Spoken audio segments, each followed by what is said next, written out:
मैं पत्थर की तरह मजबूत हूँ, पिघलने का डर मुझे नहीं। आपका हाल अलग है, आप ढेले की तरह बिखर जाओगे। संयुक्त प्रांत शेड्यूल्ड कास्ट्स फेडरेशन का 5वां अधिवेशन अप्रैल के 24 से 25 को लखनऊ में आयोजित किया गया। पिछले वर्ष इसी जगह शेड्यूल्ड कास्ट्स फेडरेशन की ओर से राजनीतिक अधिकार पर मुहर लगाने के लिए और मनुष्यों की समानता के तथ्य को सार्वजनिक करने के लिए सत्याग्रह किया गया। 2000 से अधिक दलित महिला और पुरुषों ने इस सत्याग्रह में हिस्सा लिया था। लखनऊ में उन सबको गिरफ्तार कर कारागार में रखा गया था। संयुक्त प्रांत की अस्पृश्य जनता का यह बहुत बड़ा त्याग था। सत्याग्रह से मुक्त हुए महिला और पुरुषों की अब तक केवल एकमात्र भावनापूर्ण इच्छा थी कि दलितों को मुक्ति का मार्ग दिखाने वाले निर्भय नेता डॉक्टर बाबा साहेब अम्बेडकर के दर्शन हो और जीवन को पवित्र करने वाला उनका उपदेश सुनने का पुण्य मिले। उनकी इस इच्छा और कोशिश के फलस्वरूप लखनऊ में डॉक्टर बाबा साहेब अम्बेडकर का भाषण हो रहा था। उनका यह भाषण निःसंदेह अस्पृश्यों के आंदोलन में मील का पत्थर है। आयु गया प्रसाद जैसे संयुक्त प्रांत शेड्यूल्ड कास्ट फेडरेशन की कोशिश से तथा बाल गोविंद, कन्हैयालाल सोनकर, चौधरी बुद्धदेव और मेवालाल सोनकर के सहयोग से अधिवेशन सफलतापूर्वक संपन्न हुआ। इस अधिवेशन में 10,000 से अधिक दलित समुदाय उपस्थित था। All India scheduled castes federation के जैसे राजभोज भी उपस्थित थे। आयु गोपीचंद विप्पल, प्रेसिडेंट, संयुक्त प्रांत समता सैनिक दल। आयु तिलकचंद कुरील, प्रेसिडेंट, संयुक्त प्रांत शेड्यूल्ड कास्ट्स फेडरेशन, वहां के मुख्य संगठनकर्ता और आधार स्तंभ हैं। इस अधिवेशन को विशिष्ट कहने की दो वजहें हैं। पहली वजह यह कि इस अधिवेशन के जरिए दुनिया के सामने यह बात आ गई है कि कांग्रेस सरकार में अभी भी अस्पृश्यों के साथ ढाए जा रहे जुल्मों पर रोक नहीं लगी है और कांग्रेस अस्पृश्यों के प्रति गदगद प्रेम का ढिंढोरा पीट कर मूर्ख बना रही है। दूसरी वजह यह कि देश को प्रगतिकारक नीति की ओर ले जाते वक्त अत्यंत हीन स्थिति में रह रहे अस्पृश्य समाज की उन्नति के लिए जो बातें करनी आवश्यक हैं, वे करने से दलित फेडरेशन कभी चुकेगा नहीं, यह साबित हो चुका है। रविवार दिनांक 25 अप्रैल 1948 के दिन इस अधिवेशन में डॉक्टर बाबा साहेब अम्बेडकर का भाषण हुआ। उन्होंने अपने भाषण में कहा, भाइयों और बहनों, कांग्रेस में शामिल होने से अपना कुछ हित साध्य होगा ऐसा मुझे नहीं लगता। दिनोंदिन कांग्रेस कमजोर हो रही है। समाजवादी उससे अलग हुए, इसलिए वह अधिक दुर्बल हुई है। ऐसे समय इन दोनों पार्टियों के बीच चल रही प्रतिस्पर्धा का फायदा उठाकर अपनी पार्टी का अलग अस्तित्व बनाए रखते हुए जो पार्टी हमारी शर्तें मानेगी उनके साथ सहयोग कर हम सत्ता हासिल कर सकते हैं। सत्ता सामाजिक प्रगति का अचूक नुस्ख है। कांग्रेस में जाकर पिछड़ी जातियों का सत्ता हासिल करना असंभव है। वह एक बहुत बड़ी संस्था है। हमारा उसमें प्रवेश करना महासागर में बूंद डालने जैसा होगा। उस संस्था में शामिल होकर हमारी उन्नति नहीं होगी। कांग्रेस अगर अलग अलग गुटों में विभाजित हुई तो हम अपने उद्धार की उम्मीद कर सकते हैं। कांग्रेस में हम अगर प्रवेश करें तो हमारे दुश्मनों की ताकत बढ़ेगी। आज कांग्रेस की हालत आग लगे घर की जैसे हुई है। उसमें प्रवेश कर हम जल कर भस्म हो जाएंगे। अगले 2 सालों में कांग्रेस का विनाश हुआ तो उसमें मुझे बिल्कुल आश्चर्य नहीं होगा। आज समाजवादियों ने कांग्रेस से विदा ली है। इस कारण निश्चित रूप से कांग्रेस की ताकत कम होने वाली है। ऐसे वक्त हमें अपनी ताकत अलग संगठन खड़ा कर तीसरे मोर्चे के रूप में खड़े होने में खर्च करनी होगी। कांग्रेस अथवा समाजवादी में से किसी एक पार्टी को अगर बहुमत नहीं मिला तो वे हमारे वोटों की भीख मांगने आएंगे। ऐसे समय अपना समर्थन देने के लिए हम अपनी शर्तें रखकर सत्ता में संतुलन बना सकते हैं। करीब 12 साल पूर्व लोथियन समिति के सदस्य के तौर पर हम लखनऊ आए थे। यहाँ के अस्पृश्यों में उस वक्त से राजनीतिक जागरूकता अधिक हुई है, यह देखकर मुझे खुशी होती है। पिछले साल संयुक्त प्रांत में अस्पृश्यों द्वारा किए गए सत्याग्रह आंदोलन का मैं गर्व के साथ जिक्र करता हूँ। उस आंदोलन में हिस्सा लेकर जिन्होंने तकलीफ और पीड़ा सही, उन सबका मैं अभिनंदन करता हूँ। एक बात आपके ध्यान में आई होगी कि किसी बात को साधने का निश्चय हम जब करते हैं और उसके लिए सभी कोशिशें करने पर उतारू हो जाते हैं, तब राह में कितनी भी मुश्किलें क्यों न आए, हम अपने लक्ष्य की प्राप्ति सहजता के साथ कर सकते हैं। मेरे कांग्रेस सरकार में शामिल होने से मेरे कई अनुयायी थोड़े बौखला गए हैं। उनके मन की आशंकाएं दूर करने की मैं कोशिश करने जा रहा हूं। यह कोई कांग्रेस की गुलामी नहीं, बल्कि संसद में जाकर अपने समाज के अधिकारों के लिए लड़ने के लिए मैं कर रहा हूं। अपनी घोषणा के अनुरूप यहाँ के हिंदू, मुस्लिम, सिख, अस्पृश्य आदि को सत्ता सौंपकर अंग्रेज यहाँ से निकल नहीं गए हैं। शिमला परिषद में भी वायसराय ने घोषणा की थी कि केवल कांग्रेस के हाथ में सत्ता नहीं सौंपी जाएगी। 1946 में शेड्यूल्ड कास्ट्स फेडरेशन ने प्राथमिक चुनाव जीते थे। विरोधियों को पूरी तरह परास्त करने के कारण फेडरेशन का प्रतिनिधि स्वरूप स्थापित हो चुका था, लेकिन बाद में अंग्रेज अपना दिया वचन पालने से मुकर गए। उन्होंने हिंदू, मुस्लिम और सिखों के हाथ सत्ता सौंपने का निर्णय लिया। अपने राजनीतिक आंदोलन का वह बड़ा ही विचित्र दौर था। सब तरफ अंधेरा छाया हुआ था। आशा की एक किरण भी कहीं नजर नहीं आ रही थी। मेरे सिर पर अपने लोगों की बहुत बड़ी जिम्मेदारी थी। मेरी समझ में कुछ भी नहीं आ रहा था। ऐसे हालात में मैं उन्हें किसी भी रास्ते ले जाने के लिए तैयार नहीं था। हालात का सही आकलन होने तक इंतजार करने का निर्णय मैंने लिया। मुझसे यह सवाल पूछा जाता है कि 25 सालों तक आपने कांग्रेस से टक्कर ली और अब ऐन वक्त पर आपको सांप क्यों सूंघ गया? चुप रहने की नीति आपने अब क्यों अपनाई? मैं उन्हें बताना चाहता हूं कि लड़ाई की नीति हमेशा काम नहीं आती। कई बार दूसरी नीति अपनाना जरूरी हो जाता है। अंग्रेजों ने हमें धोखा दिया और कई दगाबाज हमारे बीच भी थे। इतनी बड़ी संस्था के साथ लड़ना उस वक्त ठीक नहीं होता। इसके बाद सुलह का रास्ता ही बचता है। इस तरह से हमें कई अधिकार मिले हुए हैं। हमें जितना चाहिए था उतना हमारी झोली में भले न आया हो, हमने काफी बातें हासिल कर ली हैं। विधानसभा में और नौकरियों में हमें आरक्षण मिला है। इससे हमारा उस क्षेत्र में प्रतिनिधित्व का अवसर हमें मिला है। हमारी लगभग सभी मांगें मान ली गई हैं। अलग चुनाव क्षेत्र की मांग मंजूर नहीं हुई। अन्य अल्पसंख्यकों द्वारा की गई इस मांग को भी अस्वीकार किया गया, इसलिए इस बारे में हमें शर्मिंदा होने की जरूरत नहीं है। यह समय कांग्रेस के साथ लड़ाई मोल लेने का नहीं है। सहयोग और समझौते की राह से ही जितना हो सके हमें हासिल कर लेना चाहिए। मैं केंद्र सरकार में शामिल हुआ हूं, लेकिन कांग्रेस का सदस्य नहीं बना। मेरा ऐसा कोई इरादा भी नहीं है। केंद्र सरकार में शामिल होने के लिए मुझे कांग्रेस की तरफ से आमंत्रित किया गया और मैं बिना किसी शर्त के कांग्रेस सरकार में शामिल हुआ।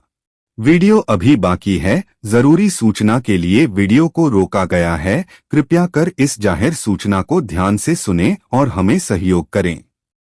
डॉक्टर बाबा साहेब भीमराव अंबेडकर के क्रांतिकारी भाषण लगातार सुनने के लिए हमें आर्थिक सहयोग करें। यह क्रांतिकारी भाषण ऑडियो बुक बनाने में बहुत सारा खर्च आता है और हम चाहते हैं कि आप लोग अपना योगदान करें जो आपकी यथा योग्य शक्ति, ताकि लगातार हम आपके लिए बाबा साहब अंबेडकर के सभी क्रांतिकारी भाषण ला सके और सभी बहुजन समाज का इतिहास हम AI के माध्यम से आप तक पहुंचाएंगे। तो आप सभी से निवेदन है, अपना आर्थिक योगदान करें। हम आपके मोबाइल स्क्रीन पर आपको हमारा क्यूआर कोड और हमारा ऑनलाइन पे नंबर दे रहे हैं और वीडियो के अंदर हमारा क्यूआर कोड और ऑनलाइन पे नंबर दे रहे हैं। अभी आपकी मोबाइल स्क्रीन पर आ रहा है क्यूआर कोड का। आप स्क्रीनशॉट लेकर भी हमें ऑनलाइन पे कर सकते हो। कृपया आपसे निवेदन है, हमें अपना आर्थिक योगदान जरूर करें। 81 पत्थर की तरह कड़ा होने के कारण मुझे पानी में अपने पिघल जाने का डर नहीं है। इसीलिए कांग्रेस सरकार में शामिल होने के बावजूद मुझ पर कोई असर नहीं होने वाला। लेकिन आपकी स्थिति कुछ अलग है। पानी में गिरे ढेले की तरह आप घुल जाएंगे। वहां रहना मुश्किल है। ऐसा महसूस होने पर मैं कभी भी वहां से बाहर निकल सकता हूं। हालात ऐसे हैं कि आज राजनीति में अपने लोगों का होना आवश्यक हो गया है। अच्छे कानून से धोखे की संभावना नहीं होती, यह बात सच है, लेकिन अच्छे कानून को लागू करते वक्त धूर्तता बरती जाने की संभावना होती है। कानून लागू करते वक्त अस्पृश्यों के खिलाफ गलत बर्ताव की परंपरा रखने वालों के हाथ अगर अधिकार हों तो अपने भविष्य के लिए यह बात बुरी साबित हो सकती है। जबरदस्ती परिश्रम कराने को कानून की सुरक्षा प्राप्त नहीं है, लेकिन जमींदार ऐसी व्यवस्था को लागू कर रहे हैं। कई जगहों पर अत्याचारी लोगों के रिश्तेदार अधिकार के पदों पर नियुक्त हुए हैं, इसलिए उनके खिलाफ अस्पृश्यों द्वारा दी गई अर्जियां भी ये अधिकारी दबा देते हैं। अधिकार के इन पदों पर अगर अस्पृश्य लोग होते तो अपने बांधवों के हकों की वे जरूर रक्षा करते। मैंने अगर कांग्रेस में प्रवेश करने का निर्णय लिया तो उसकी सार्वजनिक घोषणा करूंगा। उसमें अगर अस्पृश्यों के हित की बात हो तो मैं आपको भी वही करने की सलाह दूंगा। लेकिन जब तक मैं आपको खुले आम कांग्रेस में जाने का आह्वान नहीं करता तब तक आप कांग्रेस में ना जाएं। इस संबोधन के साथ डॉक्टर बाबा साहेब ने अपना भाषण समाप्त किया। विरोध के लिए विरोध करना मुझे मंजूर नहीं। डॉक्टर बाबा साहेब अंबेडकर के इस भाषण का अलग ही गलत और झूठा अर्थ निकालकर एक अखबार ने इस बारे में खबर प्रकाशित की। उस पर डॉक्टर बाबा साहेब ने अपना स्पष्टीकरण दिया। जनता के 8 मई 1948 की प्रति में वह प्रकाशित हुआ है। उसमें वह कहते हैं, मुझे बहुत खेद महसूस हुआ कि मेरे भाषण के अनुचित अर्थ निकालकर एक स्थानीय अखबार ने खबर छापी है तथा उसमें यह भी लिखा गया है कि मंत्रिमंडल के अपने सहयोगी के बारे में मैंने कुछ अनुचित कहा। मेरा 25 अप्रैल का भाषण स्वतःस्फूर्त था। अपने भाषण के कुछ मुद्दे मैं यहाँ दे रहा हूँ। विभिन्न बिंदुओं को लेकर मेरे कुछ अनुयायियों द्वारा मुझ पर की गई टिप्पणियों के जवाब मैं दे रहा हूं। पहला मुद्दा, त्रिमंत्री प्रतिनिधिमंडल जाने के साथ मैंने चुप्पी साध ली, उसके पीछे क्या वजह थी? दूसरा मुद्दा, मैं कांग्रेस सरकार में क्यों शामिल हुआ? तीसरा मुद्दा, मैंने भविष्य में क्या करने की सोची है? पहले मुद्दे के जवाब में मैंने कहा कि त्रिमंत्री प्रतिनिधिमंडल के सामने शेड्यूल्ड कास्ट्स फेडरेशन ने अलग चुनाव क्षेत्र की मांग की थी। 2 कारणों से हमारी इस मांग को ठुकरा दिया गया। 1, मुस्लिम और सिखों की तुलना में हमारी पार्टी कमजोर थी और 2, हममें आपसी फूट भी थी। हमारे बीच कई धोखेबाज लोग थे। त्रिमूर्ति मंत्रिमंडल के निर्णय से साबित यही हुआ कि दलितों का कोई अलग राजनीतिक अस्तित्व नहीं है। साथ ही मुझे ऐसा भी लगा कि अगर राजनीतिक सुरक्षा नहीं है तो इसके मायने यही हुए कि शेड्यूल्ड कास्ट्स फेडरेशन पर आया यह सर्वनाश का समय है। मेरे सामने गहरा अंधेरा फैला। तब से मैंने कोई मत नहीं रखा। मेरी चुप्पी की वजह यही है। दूसरे मुद्दे के बारे में यही कहूंगा कि मैं कांग्रेस का विरोधी था और समीक्षक भी, लेकिन केवल विरोध के लिए विरोध करना मुझे कभी भी मंजूर नहीं था। आपसी सहयोग से अपना लाभ होने वाला हो तो हमें आपसी सहयोग की भावना के साथ ही बर्ताव करना चाहिए। इसीलिए कांग्रेस के साथ मैंने हाथ मिलाया। संविधान ने हमें जो सुरक्षा दी है उसे इस आपसी सहयोग के बगैर हासिल नहीं किया जा सकता था। मैंने जो कहा उसकी पुष्टि के लिए मैंने कुछ उदाहरण भी दिए। मंत्रिमंडल में शामिल होने की वजह बताते हुए मैंने ये 2 कारण दिए। पहला, मंत्रिमंडल में शामिल होने के लिए मुझे बिना किसी शर्त के आमंत्रित किया गया था, और दूसरा कारण, बाहर रहकर करने के बजाय मंत्रिमंडल में शामिल होकर अस्पृश्यों के हितों की रक्षा करना ज्यादा आसान होता। भाषण में मैंने बताया कि दलितों को इस बारे में डर नहीं पालना चाहिए कि पूर्वाग्रहों के कारण उनके बारे में बुरे कानून बनाए जाएंगे। डर पालना ही हो तो कानून के बुरे कार्यान्वयन के बारे में पालें। दलित वर्ग के लोग इस काम में शामिल नहीं हैं, इसीलिए काम में गड़बड़ियां होती हैं। हमारे समाज के लोग सदियों से भोले भाले और ईमानदार होते हैं। इस काम में सवर्ण लोग ज्यादा हैं, इसलिए सरकार को दलितों के बारे में सहानुभूति नहीं है। इन सभी बातों पर गौर करने के कारण ही मैंने सरकार में शामिल होने का निर्णय लिया। अब तीसरा मुद्दा, मैंने कहा कि कांग्रेस में शामिल होने का कोई फायदा नहीं। तीसरा पक्ष बनकर रहने में ही ज्यादा सुरक्षा है। सरकार के तानाशाही रवैये पर उतर आने का डर होता है। हाल ही में कांग्रेस से समाजवादी अलग हुए और अब कांग्रेस और समाजवादी इस प्रकार 2 पार्टियां बनी हैं। हमारे सामने नहीं है कि क्या हमें कांग्रेस में शामिल होना चाहिए। असली सवाल है कि हमें कांग्रेस में शामिल होना चाहिए या समाजवादियों का साथ देना चाहिए। समाजवादियों की पार्टी अधिक बलवान होने की संभावना है, इसलिए मैंने सलाह दी कि इन दोनों पार्टियों के साथ संतुलन बनाए रखते हुए उनसे लाभ लेने वाली सत्ता के रूप में हमें तीसरी पार्टी बनानी चाहिए। केवल अनुयायी बनकर किसी पार्टी में शामिल होने का कोई मतलब नहीं।